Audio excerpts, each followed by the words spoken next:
Recording by Amy Dunkelberger. Phantoms by Laurence R. Dorsey. The only man who knew the story was Carson, and he never told it. He was as hard-headed a man as you could find in the country, and his pride was that he wasn't superstitious. When Sellers called on him that evening, he left the monstrous tale in Carson's breast. True, he repudiated 10 minutes later, the confession made evidently in a moment of weakness. "You can't go back on your statements like that, Sellers," the physician said quietly. "Even if the hop has so undermined your system that it's but a matter of weeks, you're not insane. You are as sane as I am, and you're lying to me when you try to get out of it like that." "Swear to me that you'll never tell. Never tell. All made up of whole cloth. Spun you a yarn. Don't know why. All rot, Carson, old man. Promise to forget it." "I would promise and welcome," said the other slowly, "if it weren't for the victims. The child, man. You know, Sellers, your case is serious. If you die with that on your soul— I guess I'm old-fashioned and all that, but the child, apart from the other thing, abandoned, as you say, in the woods. See a priest. Let me call in Father Quinn. My God, Sellers." Sellers laughed a trifle uneasily. The doctor's blue eyes widened with horror. "You won't see a priest, Sellers?" he pleaded. "No, damn the priest. Damn you, if you believe the rot I gave you a while back. I made it up. Always was a bit theatrical. I lied." "You lie now, Sellers. You know that." And the keen eyes bored to the shrunken soul rattling in the frail body before him. "Stop lying, man. You are about to die. It's no use blinking the fact. Common decency, even if you have no respect for religion." With an oath, the other turned on his heel and slammed the door behind him. Yes, Martha was dead and gone. There was no doubt about that. Yet as Sellers glanced uneasily about the one little room comprising the old ramshackle cabin in the midst of the marsh, he had an eerie sensation that she was present. He had a feeling that she was trying to impress her presence on him, that she was vainly trying to communicate with him. This was the 3rd day that he had passed alone in the old cabin since Martha died. But 3 days. They seemed like years. Like years it seemed since he had returned in his skiff from Vallejo to his home above the inlet, and Martha, noting his drunken state, had started the argument.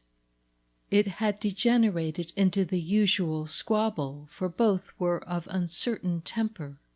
Martha, womanlike, seeing that she was being worsted in the argument, had pushed him through the door of the cabin, causing him to land full length in the sticky mud outside. Then he had risen in a towering rage, and grabbing a heavy iron bar, had dealt a terrific blow at his wife's head, expecting to see her dodge, as on many similar occasions. But she had slipped and lost her balance, and with a crunching, sickening sound, the bar had descended on her unprotected head. He could see her now, lying where she had dropped without a cry or groan.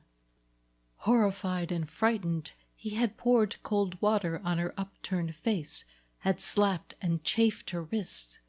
Finally, in a frenzy of terror, he had placed his hand over her heart.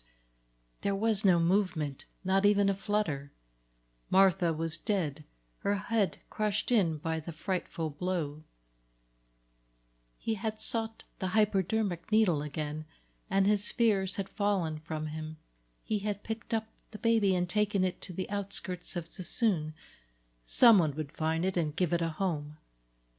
But as the drug gradually wore off, he had fallen a prey to remorse and fear, and at last had fled to Carson for comfort and counsel.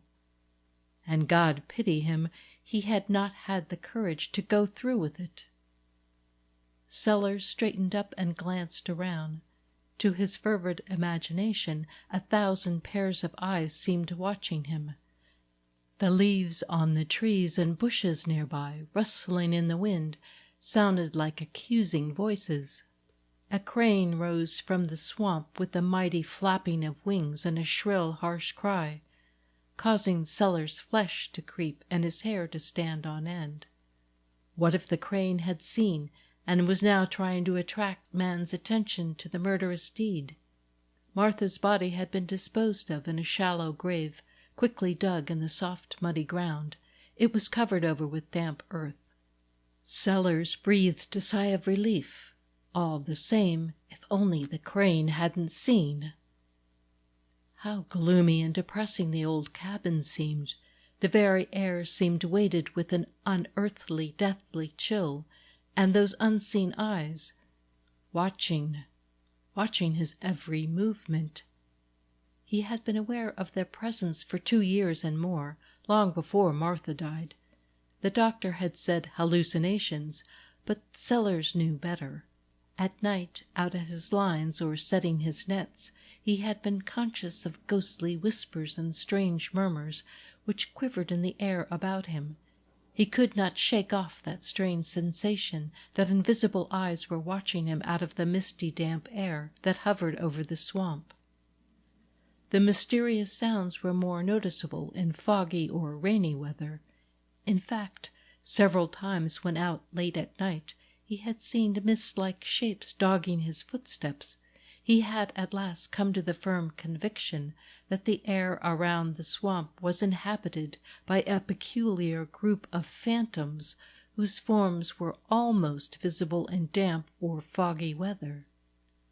Foggy, stormy, gloomy, and the wind this evening whistled across the swamp with a mournful intensity, like a legion of demons turned adrift, seeking for some human being to destroy. Every moment Sellers, sitting there, expected to see the cabin torn apart and its debris scattered broadcast over the swamp. The rain came down in torrents, stripping down the chimney and threatening to extinguish the small fire in the open hearth. If only Martha were not buried so close to the house! Again and again he felt certain that someone was trying to force open the door. Tiptoeing over, he listened intently. He imagined he could see misty shapes peering in through the solitary window. A damp chill was in the room, despite the fire. He rolled a barrel of water against the door, then fastened a large sheet of cardboard across the window. The misty shapes, furious that their view was obstructed, pointed ghostly, accusing fingers in his direction. The night wore on, and Sellers was unafraid.